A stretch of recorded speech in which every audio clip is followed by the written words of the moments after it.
Dan kini kami telah terhubung dengan Eko Sulistyo, relawan Indonesia yang sudah tiba di Amman. Ya, Assalamualaikum, selamat pagi waktu Indonesia, Mas Eko. Mas Eko, bagaimana kondisi para pengungsi Palestina di sana, Mas? Waalaikumsalam warahmatullahi wabarakatuh, Mas Bayu, Mbak Yasmin.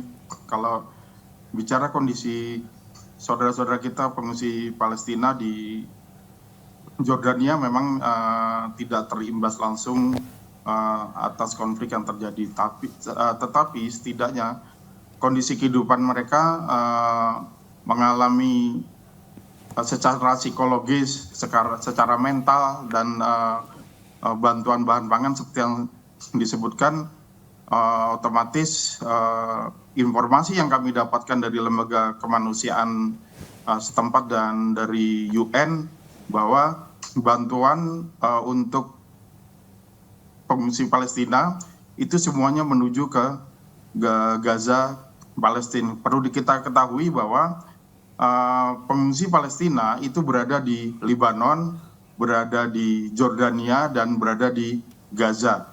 Di Lebanon kurang lebih sekitar 2 juta orang, di Jordania sekitar 4,5 juta orang atau 4,5 juta jiwa, dan Jordania adalah penampung terbesar saudara-saudara kita pengungsi Palestina. Dari klinik-klinik yang kita datangi, hampir semua klinik membutuhkan bantuan obat-obatan, sehingga pada saat kami datang banyak klinik-klinik yang tidak aktif karena memang tidak ketersediaan obat-obatan yang tidak ada di klinik-klinik kesehatan Palestina. Begitu, Mbak. Iya, Mas Eko tadi sudah bilang bahwa klinik-klinik juga membutuhkan beberapa obat-obatan. Sebenarnya bantuan apa saja yang sudah masuk ke sana? Kalau kita lihat tadi di layar juga ada makanan, apa lagi Mas Eko bisa dijelaskan lebih jelas lagi bantuan-bantuan yang sudah sampai di sana? Kalau yang saya tahu untuk saudara-saudara kita di Gaza, Palestina, itu kemarin sempat masuk 3 hari yang lalu memenuhi perbatasan Rafah itu 20 truk, tapi yang kebanyakannya kalau nggak salah dari mitra lokal kami menyampaikan hanya kebanyakan obat-obatan, dan padahal makanan sangat dibutuhkan. Terus hari ini Senin masuk hanya 10 truk bantuan, tapi kami belum tahu kabar itu bantuan itu berupa obat-obatan atau bahan makanan. Saya belum dapat informasinya, yang saya dapat hanya 10 truk berhasil masuk. Nah, kalau di Jordania otomatis barang bantuan nggak ada yang seperti yang biasanya ada, karena semuanya dari UNRWA atau UN itu bantuan-bantuan digeser semua ke Gaza Palestina. Nah, makanya karena saya juga masuk ke Gaza Palestina, mitra lokal tidak menyarankan, kita geser aksi kemanusiaannya di pengungsian yang berada di Jordania. Kami membawa, kalau ditanya tadi bantuannya apa, kami bawa untuk bahan makanan, terus obat-obatan. Alhamdulillah 2 klinik kesehatan berhasil kita isi obat-obatannya, itu juga dari sumbangan atau donasi dari teman-teman atau rakyat Indonesia. Terus kita juga sudah buat pengaktifan pabrik roti, jadi kita bekerja sama dengan pabrik roti, suplainya kita kasih, logistiknya kita kasih. Pabrik roti itu yang membuat roti, membagikan ke warga masyarakat. Ya, Mas Eko, tadi Anda katakan masih sulit untuk bisa masuk ke jalur Gaza. Lantas sebenarnya apa, Mas, hambatannya hingga saat ini, Mas? Jadi waktu tahun 2013 dan 2014 saya waktu itu bermitra dengan Pramuka Palestina. Kebetulan saya juga waktu itu atas nama Pramuka Indonesia, kita masih bisa berhasil masuk membantu konflik waktu tahun 2013-2014. Nah, yang konflik sekarang ini ternyata mitra lokal kami 7 orang sudah syahid atau sudah syuhada 7 orang, sehingga kami kesulitan untuk berhubungan, sehingga tinggal 1 orang itu dari pramuka Palestina kami berhasil kontak-kontak sampai tadi sore. Beliau menyarankan memang is impossible, is very difficult. Dia bilang susah untuk masuk, sehingga saya tetap bertahan di sini untuk menunggu informasi selanjutnya. Nanti kalau memang bisa masuk baru ke Gaza. Nah, saya tetap bertahan di Jordania, begitu.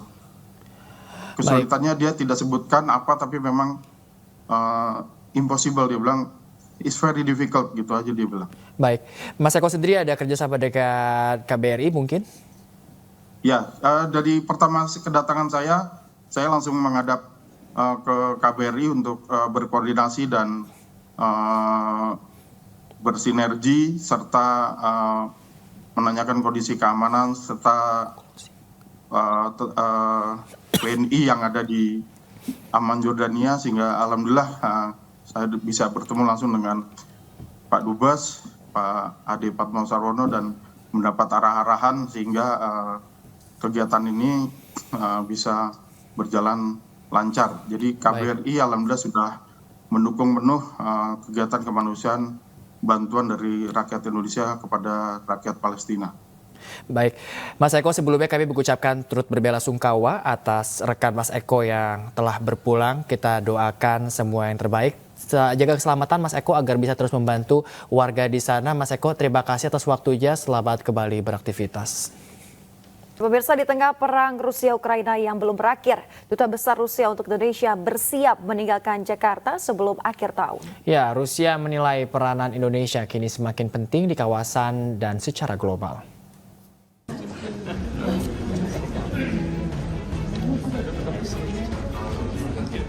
Dalam 5 tahun terakhir, Rusia mencatat kemajuan pesat dalam dialog politik dan kerjasama di berbagai bidang dengan Indonesia. Presiden Joko Widodo kerap bertemu dengan Presiden Vladimir Putin di berbagai forum. Terakhir saat menghadiri Belt and Road Forum di Beijing, China belum lama ini. So, Madam Vorobieva, thank you very much for your time. We are from iNews TV, and we would like to know about the meeting of President Putin and President Jokowi in Beijing recently. Could you please tell us more about that? And unfortunately, it was a very short one, but both leaders were very busy, and also that shows how important both Russia and Indonesia are, and there is a big demand from other countries to have meetings with both of our leaders, and I think the event was also a very significant one. It shows the willingness of many countries in the world to be independent, to achieve real sovereignty, including economic sovereignty, and to promote interest, not to play the games of other countries. Duta Besar Federasi Rusia untuk Indonesia, Ludmila Vorobieva, mengatakan kerjasama Rusia dan Indonesia banyak menguntungkan karena perekonomian Indonesia dinilai cukup stabil setelah pandemi COVID-19. Di tengah perang Rusia dengan Ukraina, Jokowi bahkan menyempatkan diri ke Moskow untuk menawarkan bantuan dalam mengatasi krisis Rusia-Ukraina. Our relations have been developing in a very positive way. Of course, What kind of achievement that happened? yeah, of course, COVID has, the pandemic has put and slowed down things that could have been done, but still our cooperation has been developed. First of all, political dialogue. We had a very active political dialogue between our two countries. As President Jokowi has visited Moscow last year, our leaders have many telephone conversations that help to understand each other's position better and to see ways to cooperate. Our minister, Sergei Lavrov, Minister of Foreign Affairs, has been here five times. Disinggung mengenai pemilu Indonesia, Vorobieva mengaku kenal baik dengan hampir semua kandidat, seperti Menhan Prabowo Subianto dan Menko Polhukam Mahfud MD. That's the choice of Indonesian people. Whoever Indonesian people will choose as their leader, we will be happy to continue our relations and cooperation. How about Bapak Prabowo? I met him many times, but again, it's the choice of Indonesian people.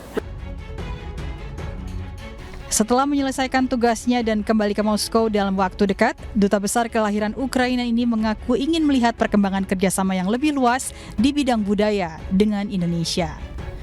Dari Jakarta, tim iNews melaporkan.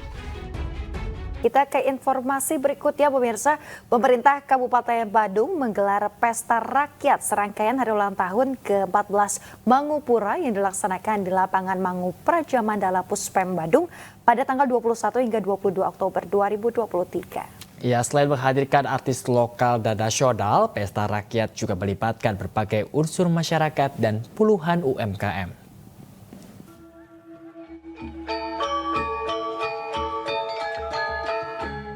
Seluruh elemen masyarakat Badung, Bali mulai dari anak-anak PAUD hingga ibu-ibu PKK antusias merayakan hari jadi ke-14 Mangupura.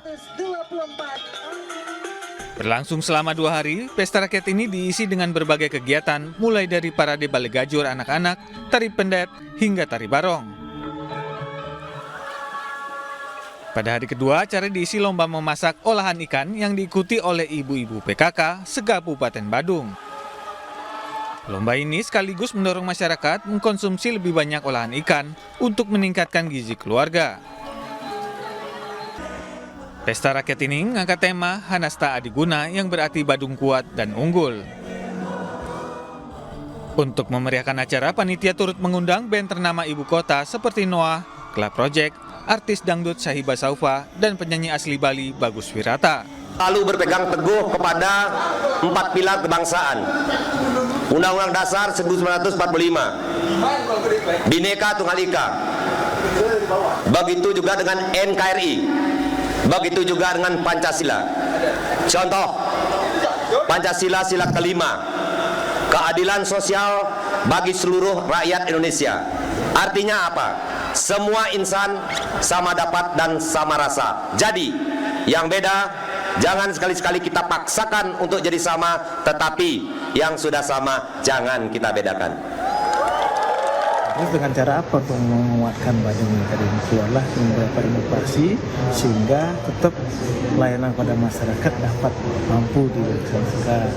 Salah satunya mungkin di pesta di HUT Mangupura ini dengan pesta rakyat ini salah satunya adalah membangkitkan UMKM kita. Dengan cara apa? Kita memperkenalkan produk-produk. Nah, salah satu inovasi masyarakat itu juga di situ. Jadi, perayaan Hari Jadi Mangupura menjadi momentum pemerintah Kabupaten Badung untuk mendorong pertumbuhan dari berbagai sektor menuju Badung kuat dan unggul. Dari Badung, Bali, Agus Sugiana, iNews melaporkan. Puncak acara Jakarta Marathon 2023 akhirnya resmi digelar. Ya, ajang maraton terbesar di Jakarta ini diikuti oleh hampir 10.000 pelari dari seluruh penjuru Indonesia.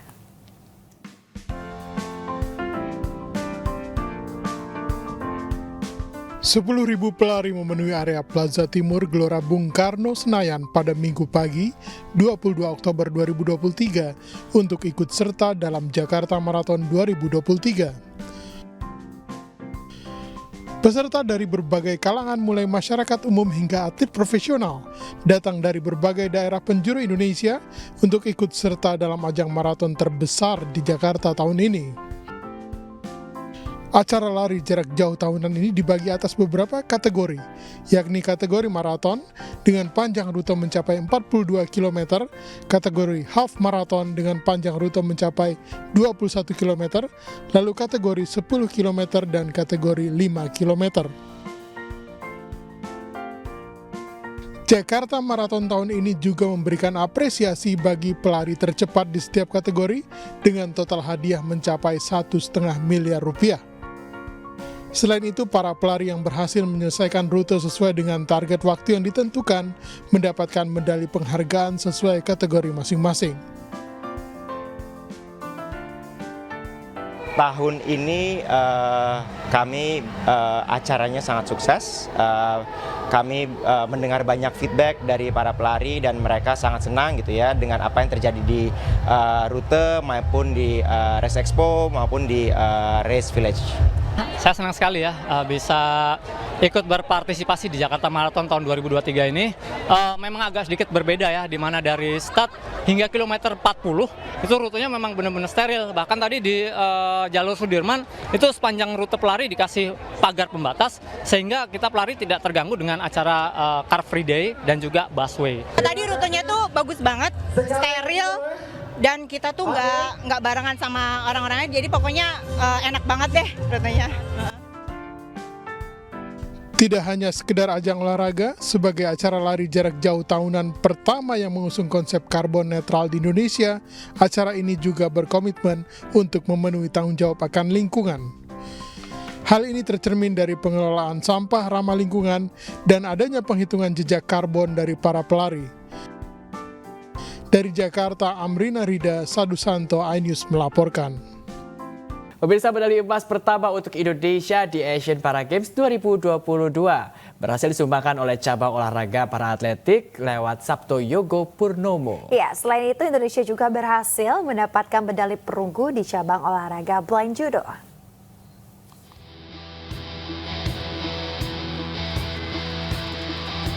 Medali emas pertama untuk Indonesia di Asian Para Games 2022 berhasil disumbangkan oleh cabang olahraga para atletik dengan nomor 400 meter putra kelas T37 yaitu Sabto Yogo Purnomo. Sabto Yogo berhasil menjadi yang terbaik dengan catatan waktu 54,8 detik. Sementara itu Chef de Mission Asian Para Games 2022 Angela Tano Sudibyo yang merupakan perempuan pertama memimpin kontingen Indonesia dalam ajang Asia Para Games ini memberikan apresiasi kepada Sabto Yogo karena berhasil meraih emas pertama. Dengan menahan rasa sakit pasca pertandingan karena cedera, dipastikan Sabto Yogo masih tetap bisa berkompetisi pada nomor berikutnya. Ya, jadi tadi kami sempat berbicara, nanti mungkin Mas langsung sampaikan aja. Jadi memang ada cedera lama, ternyata tertarik sedikit, tapi ini sepertinya akan masih bisa ada waktu untuk pulling ya, ada 1 malam untuk beristirahat. Itu kejadiannya itu udah lama sih. Sebelum berangkat udah tertarik dulu, tapi sebisa mungkin saya untuk Indonesia pertama berjuang di nomor ini 400 meter dan inilah hasilnya. Selanjutnya Sabto Yogo akan melanjutkan perjuangannya pada nomor 100 dan 200 meter putra. Selain itu, Indonesia juga berhasil mendapatkan medali di cabang olahraga blind judo. Medali perunggu disumbang Novia Larasati usai mengalahkan wakil Mongolia Tok Bayar pada nomor putri J1-48 kg.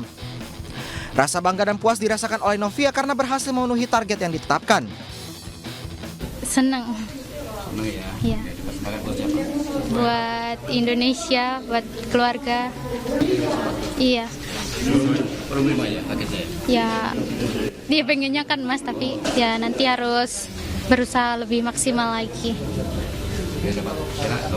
Ya, biar dapat emas. Sejumlah atlet blind judo masih akan bertanding yaitu Fajar Pambudi di nomor J1-90 dan Rafli Ahnaf Sidki di nomor J1-73. Dari Hangzhou, China, Kevin Pakan, Novan Dwi, iNews melaporkan.